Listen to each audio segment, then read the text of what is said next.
Tara, kunin na natin yung bagong motor.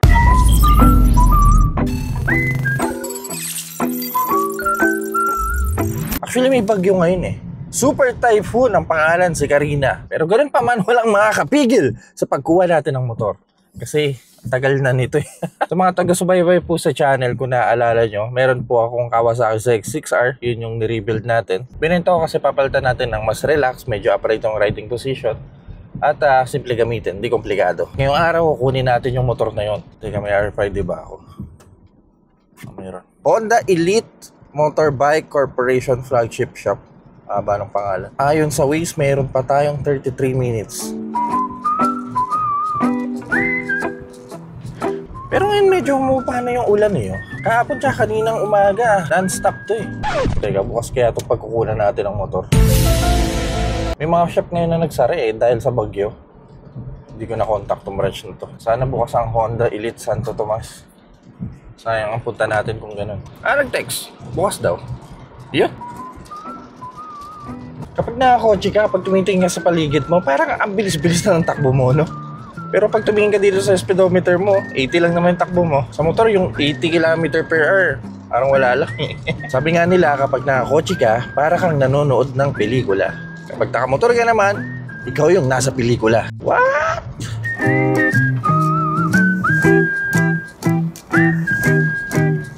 Wala, laki ng sardinas. Along di highway yung Honda. Ito na, malapit na daw ako. Ito, Honda. Yeah. Dinala natin yung Hilux dito natin. Igakasa yung motor. Tara, pasok tayo sa loob. Yun. Ano pangalan mo, boss? Teaser po. Yun. Lalit. Pupunta kayo dito sa Santo Tomas, mga kitty pies. Sila ang unang bubungan sa'yo, tsaka nagaganda ang mga babae. Kaya tayo dito sa taas. Hindi daw yung mga malalaking motor nila eh. Wow.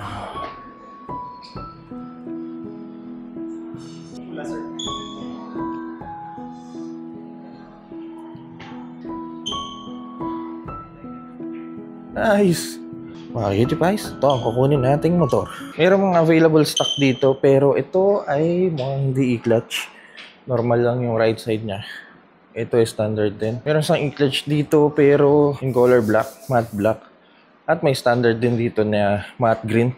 Ganda talaga ng kulay nito eh. Meron ditong Transalp na 750. Ito okay din to eh. Yung mga CB500F. Color black and gray. Meron din pala dito. Color black at pula. Side na to, CBR 500R. Ito may CBR 650R. Kaso ito pa ata yung luma eh. Ganito pa yung mukha niya. Matalim na yung bago eh. Tsaka punggok pa yung tail end to. Ang daming CBR 500 dito. Ito yung bagong NX500. Pumalit sa CB500X. Nice. Ang nipis, no? Rebel. Na puro kulay lang binabago. Africa Twin. Dalawa. Rebel na sold. Ito ang ginamit natin. Ang Honda CL500. Ito yung Scrambler XADV. At another Transalp sa dulo. Ito yung mga tipong ang sarap tambayan kahit wala kang pera eh. Makita mo lang yung gantong view. Ayos na. Lakas ng bagyo talaga, oh. Birat si Karina eh. Kung kukuha kayo ng standard, nasa 524,000 ang presyo nito. At kung kukuha naman kayo ng e-clutch, additional 40,000. So, 564,000. Ito yung signature color. Kaya ito yung kunin natin. Tinulungan tayo ni Sir Sunny para makakuha ng e-clutch. Ilan ang kulay ng e-clutch ngayon dito sa... Sir, to... dalawang colorway. Isang red, saka isang black. yung black. Yun lang, no? Wala na. Ito yung standard, tatlong kulay. Tatlo, no? Ayun yung may green, yung doon. Dito sa branch nyo, ilan ang may e-clutch? 5 po, sir. 5? Lahat yun, ano na? Sold na. Bilis, no? Grabe talaga pag e-clutch. Standard ang may stock pa kayo, eh, no? Yes, sir. Bali, yung stock ko ng standard, dalawa na lang yung available. Dalawa na lang. Malakas din.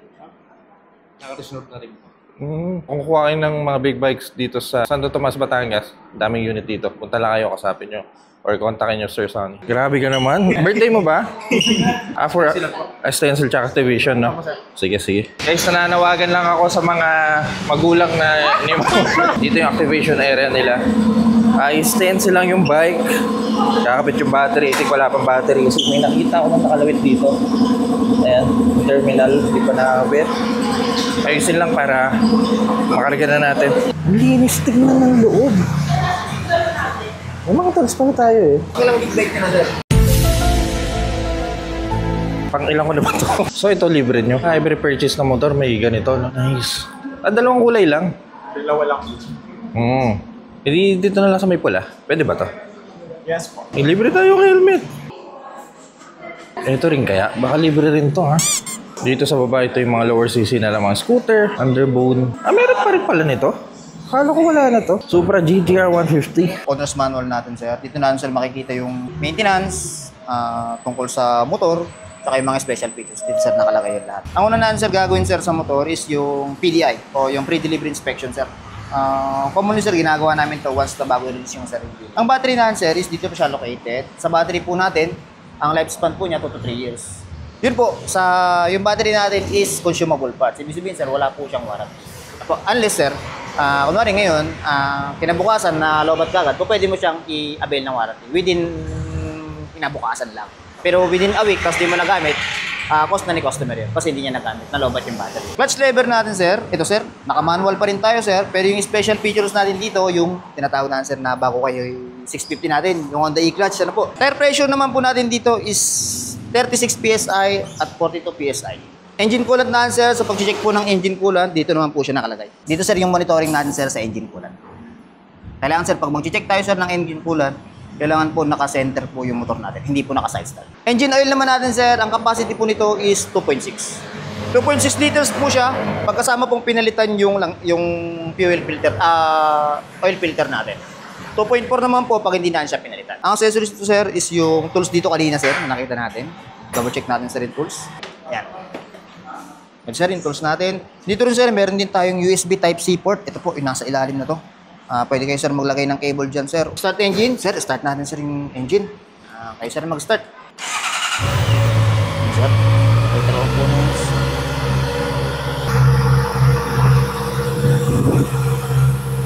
Steering, okay naman. Kabisado mo na to eh, no? Sa maintenance na, sir, first change oil mo, sir, is first 500 to 1,000 km. Dito, sir, once na naka 500 to 1,000 ka, pwede mo, sir, magamit ito sa amin o kahit sa ang service center ni Honda ng libre. Last natin, sir, yung gusto nyong itanong, sir, kanina, yung warranty. Sa warranty natin, sir, 2 years warranty po tayo sa makina tsaka buong electrical components. Ngayon, sir, may fit lang po kami sa warranty. Una-una, sir, any modification na gagawin mo sa motor, pwedeng ma-void yung warranty.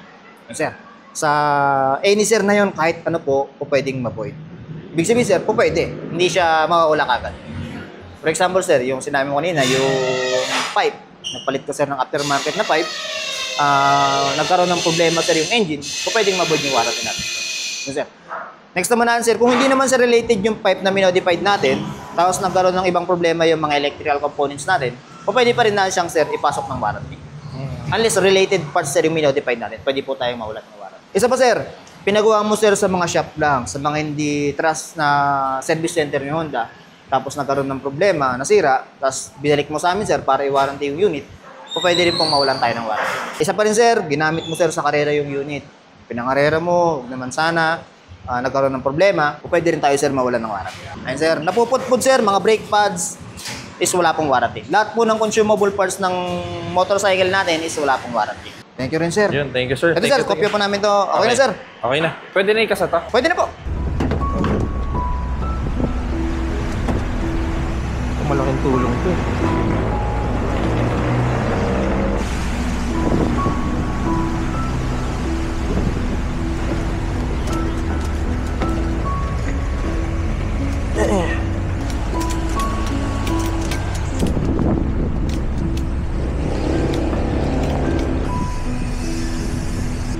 Thank you.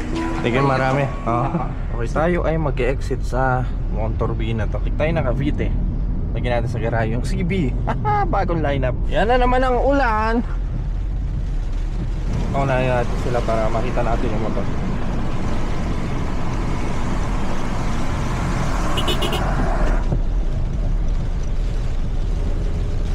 Ayun. Bit niya agad, basta agad yung motor. Okay ba yung pagkakatalag? Hindi ba gumagalaw yung motor? Okay naman. Tulang muna tayo saglit. Lagyan natin ng gas yung tangke at walang laman yan. Ganun lagi kapag bagong kuha ng motor. Okay.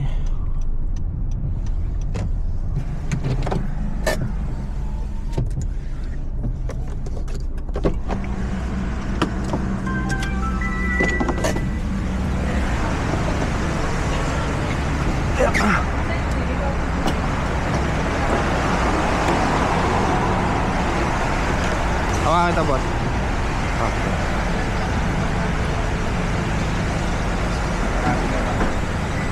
Oo. Walang laman eh. Alin? Hindi na? Okay. Thank you.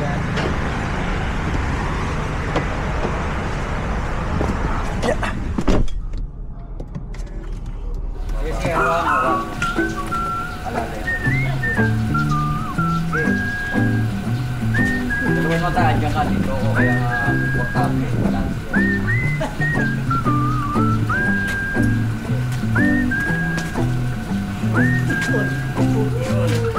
Meron na tayong retro dito sa garage mga cutie pies.